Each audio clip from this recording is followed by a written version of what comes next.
Hey, deserving listeners, it's time to continue our journey with Azan and Nicole. Let's get to it. You know, it's just hard to talk to family.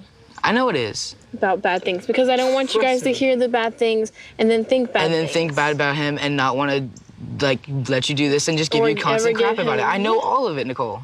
I want to hear the good because I don't want to think horrible about it. He's a good guy. Okay, so this is interesting. I love it when they give us more data about the family of origin here. So this is a younger brother who is 16. So I just want to highlight that. She's 22 and he is 16. I just want to make sure we highlight that. And the other aspect here is that Nicole is actually starting off in relation to him, with much more differentiation. She has, in terms of what they've shown us on the show, she has not exhibited this level of adult-like talk. It's like, I don't know what's going on. You know, she has the back and forth, which inspires the confidence of other people and doesn't suck them into taking over for it. So let's rewind that again. You know, it's just hard to talk to family. I know it is. About bad things, because I don't want you guys to hear the bad things and then think bad things. Think bad about him and not want to, let you do this and just give you constant crap about it. I know all of it, Nicole. I want to hear the good because I don't want to think horrible about it. He's a good guy, okay? He's a good guy. He's selfless. He just gives to people. And he's nice. You look sad. I thought you would be extremely happy to be back. I am happy. It's situationally sad.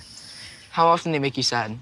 As suspected, the 16-year-old, much younger brother is coming across like an older person to him. Now, there's nothing wrong with having flexibility in those roles, but that we've seen a consistent pattern where everyone treats Nicole like she doesn't know what she's doing and talks down to her. Everyone assumes that she doesn't know what she's doing, even the much younger brother, because the younger brother has observed in the family, oh, Nicole is the dumb one. She's the incompetent one.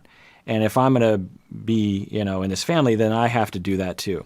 And he's absorbed all the narrative. On the flip side, Nicole has probably acted incompetent many times, which has caused him to think, oh, my sister is incompetent. She needs me to take care of her.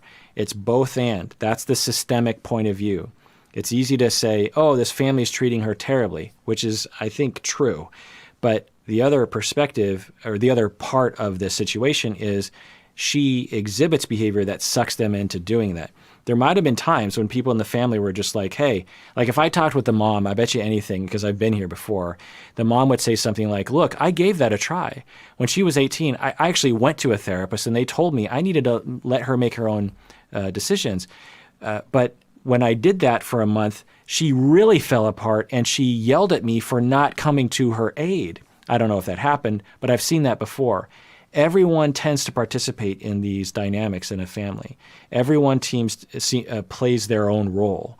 And to see it from, a linear perspective of the family is doing something to her might miss the zoom out bigger picture of she is playing her role, the younger brother is playing his role, the older sister is playing her role, the mom is playing her role, the dad, everyone is playing their part to keep the homeostasis, to keep the pattern rolling, to keep everyone in their individual spots.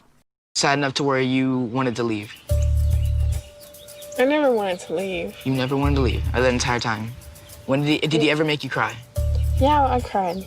How often?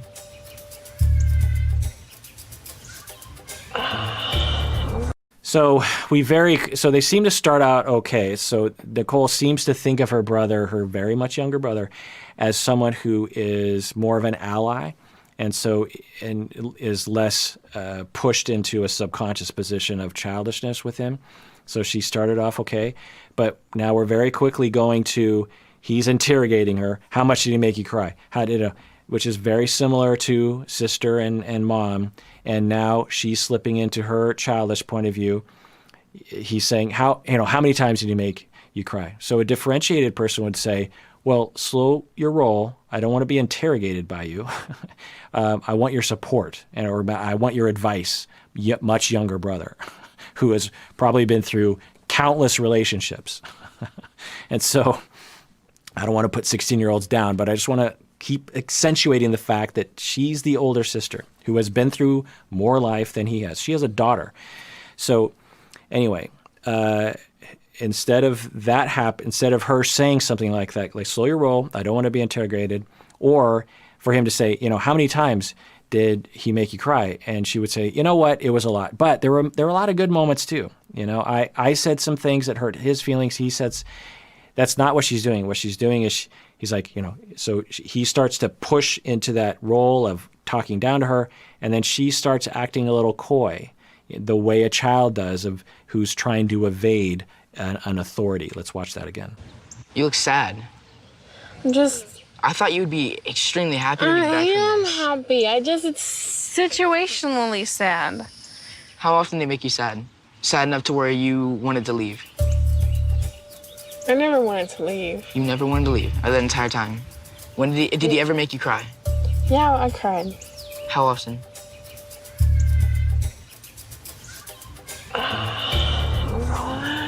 But I'm just trying to grasp why you're still even thinking about being with this guy. It wasn't anything like that when we were talking before. Okay, so we're right back where we started. She's looking down, she's talking quietly, she's the berated little child, and he's the father telling her what to do. So it seems like she thought maybe this conversation would go differently, and now it's very quickly gone in. And again, both people are playing their parts. He's being forceful and talking down to her, and she is coming across like she doesn't know what she's doing. She's unsure. She's evasive. She's defensive. And both are playing their part in this dynamic. Phone? He really made you happy on the phone.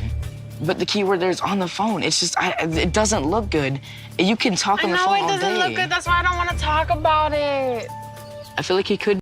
So I don't want to keep harping on this, but this is just a lot of data. And, 90 Day Fiancé hasn't really exhibited this kind of relationship, I don't think, the ones that you've asked me to watch. But you hear that whining. I don't want to talk about it. And again, I'm not mocking her. I'm not making fun of her. I'm just pointing out that is indicative of a younger place, of a regressive place. She's being treated like she's a child, and she starts to act like a child, which causes people to treat her like a child, which causes her to act like a child, and it just runs away with itself. He really made you happy on the phone. But the key word there is on the phone. It's just, it doesn't look good. You can talk on the phone all day. I know it doesn't look good. That's why I don't want to talk about it. I feel like he could be a good guy, but right now he's not. At the moment, no. During that trip, he wasn't. Why is he different on the phone than he is in person? I don't know. I can't answer that question. Since she has a fake version of him to grab onto and hold onto for hope, that's what's making this all stay, and that's what's making this her think it could work. Other than that, it would be out the window. So another systemic analysis that we could look to as a hypothesis as to why there would be this dynamic in this family that I haven't mentioned yet, which is really quite obvious, and I can't believe I haven't mentioned it yet, is that when you have a family system that has anxiety about not being able to relate to each other, not getting love from each other for one reason or another. Think about yourself. When you were, or just your family, you're an adult or you're a teenager, and you have your parents and your siblings and your grandparents and your cousins, and you have a desire to be loved. You have a desire to be accepted. You have a desire to be cared about. You have a desire to have people be proud of you, and it goes all directions. Parents want their kids to love them and have their kids proud of them. Everyone has that's what family is noticing each other's emotional needs and providing those needs as well as physical needs as well. And so families operate under the attempt to try to meet everyone's needs. Every individual is trying to get other people to meet their needs, and altruistically other people are trying to meet other people's needs in a family. That's what holds a family together. Well, when there's some anxiety about not being able to get that love, not being able to get that validation, or the possibility of conflict or the possibility of flying apart. And sometimes this can be compelled by divorce, because when a divorce happens, particularly the kids, they learn wait, so families can just fly apart. Families can just members of the family can just disappear. That's very anxiety provoking for people, even for the divorcing parents. And that raises the anxiety level. And so as that anxiety level goes up, people get desperate for how to stay close. And one of the things that systems will do is a scapegoat will step forward. The scapegoat will be elected by the system, and the scapegoat will volunteer for the job. This is all subconscious, by the way.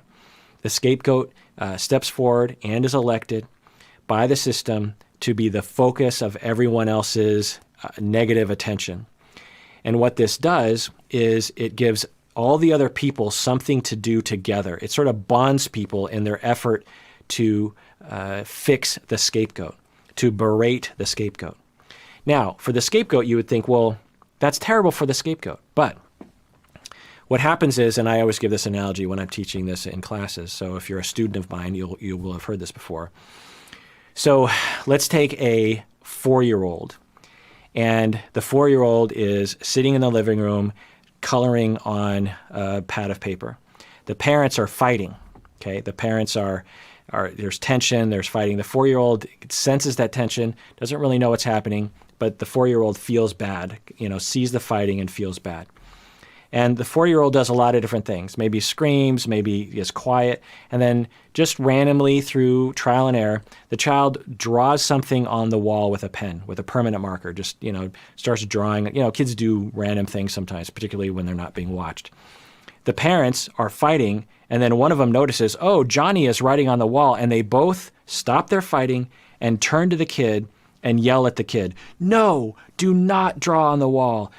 You can't draw anymore. And, you need to be doing this. Okay. So in that moment, Johnny is getting in trouble. He doesn't like getting in trouble. But the overall anxiety of the house has gone down. Why? Because the parents are no longer fighting. So even though he's getting negative scapegoated attention, he actually feels better overall because the parents are no longer fighting in that moment. So scapegoats, maybe Nicole is the scapegoat, I don't know, will step forward.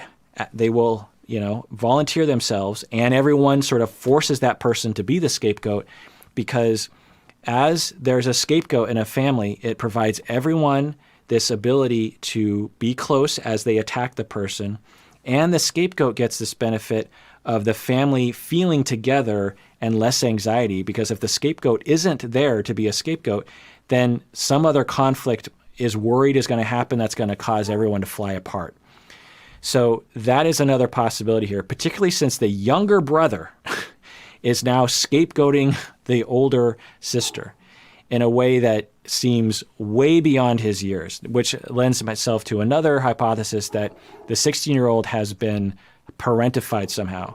The way he talks is much older than we would think a 16-year-old would talk, particularly to his older sister. If we just heard his words, we'd be like, oh, clearly he's like 25, right? No, he's 16.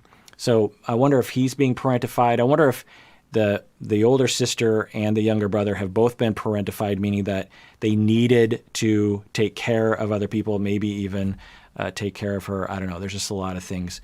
And again, as a systems family therapist, as a couple and family therapists, marriage and family therapists, we're trained to look at this system. We're trained to look at individuals and look at defenses, but we're also trained to zoom out and say, like, what's going on in the broader picture here? Because we could inadvertently, because the problem is what they found was that family therapists would often join the family and actually participate in and get sucked in to the emotional field of the family, and proceed to scapegoat the Nicoles of the world. So let's say this whole family came in, and the therapist didn't really know what they were doing. It'd be very tempting to go, oh, man, Nicole is very immature. She lacks social skills. She doesn't know what she's doing. She makes all these terrible choices. And so I got to fix Nicole. We have to help her to not make so many stupid choices. We have to help her with her self-esteem. Let's get rid of the rest of the family. I'm going to do individual therapy with Nicole. But what that does is it denies or ignores the larger picture that Nicole isn't inherently incompetent. She's being treated that way because the family system needs her to be that way, and she volunteers to be the incompetent one because the rest of the system needs her to be that, and she ultimately benefits by being incompetent because other people pull together, and it reduces her and everyone else's anxiety because everyone else is distracted by yelling at her. It doesn't feel right. It doesn't seem like she should go through this. And that's just the truth. I love him and I want to be with him. Does he love you and does he want to be with you? Can you honestly say he wants to be with you? Wow. I thought since Nicole came at him with more differentiation, more open-mindedness, that he was not going to be this way. But he's just as bad as the mom. I mean, this is just incredible to see. He's probably seen this a lot. He's probably seen mom, particularly mom, maybe older sister, berate Nicole. And so he's like, oh, well, that's what you do. And the other thing that people get when they do this is the overfunctioners get self-esteem.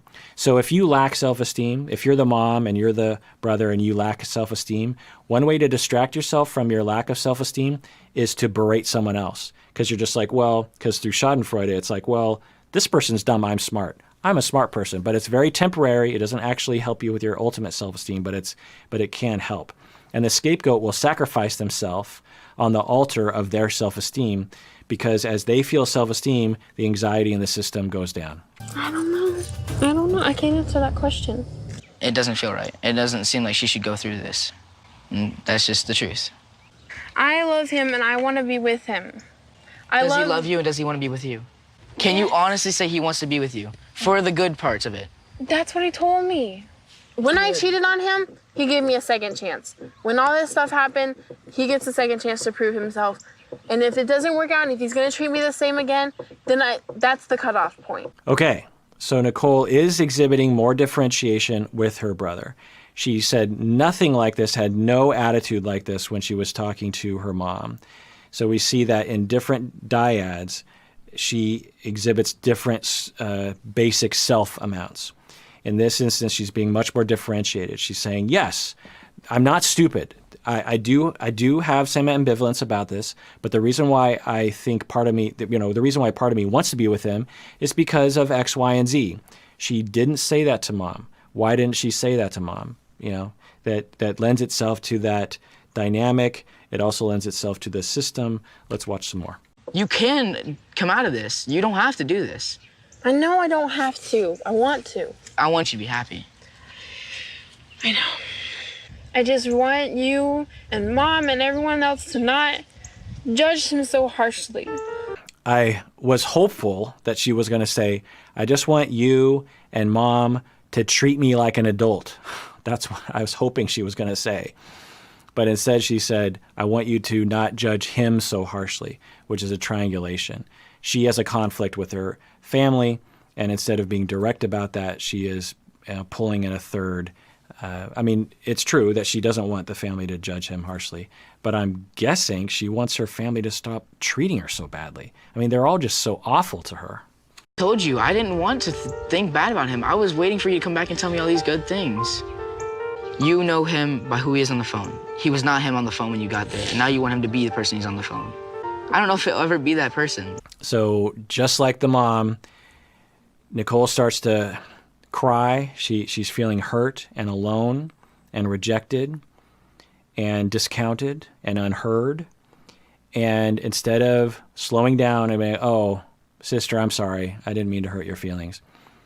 So instead of some kind of empathy, some kind of care, it's more laying in. In fact, that's when you know you've got them, right? That's when you know you can manipulate the person, is when you've broken them down, and then you just start saying things like to get into their head, to brainwash them. So I want to be clear. I'm not saying that I think Azan and Nicole are a good couple. I wonder if people are thinking that's what I'm saying. I'm not saying that they should be a couple.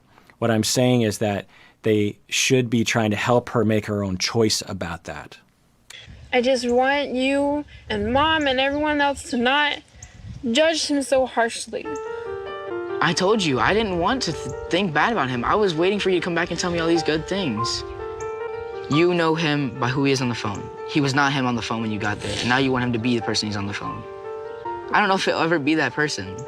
My mom and my brother, I listen to them and I hear them. I might have a few more doubts about the relationship, but I still want to do this. Okay, So it's good, I guess, that even though she's getting a lot of pressure, she's still retaining her own wants and her own needs. So that's a sign that although the brainwashing attempt was there, it didn't work. So I guess, I don't know if that's a success really, because she could just be more confused or more just doing it because she knows her mom doesn't want her to do it. It doesn't really have that flavor to it, but anyway. But I'm glad that she is able to retain her own wants. I don't know. I'd really have to talk with her and say, okay, so you're saying that you want to give this relationship a try. Is that what I'm hearing? And I would have to kind of suss out, like, is that really coming from her core as a human being, or is she just saying that because she thinks she's supposed to? I don't know.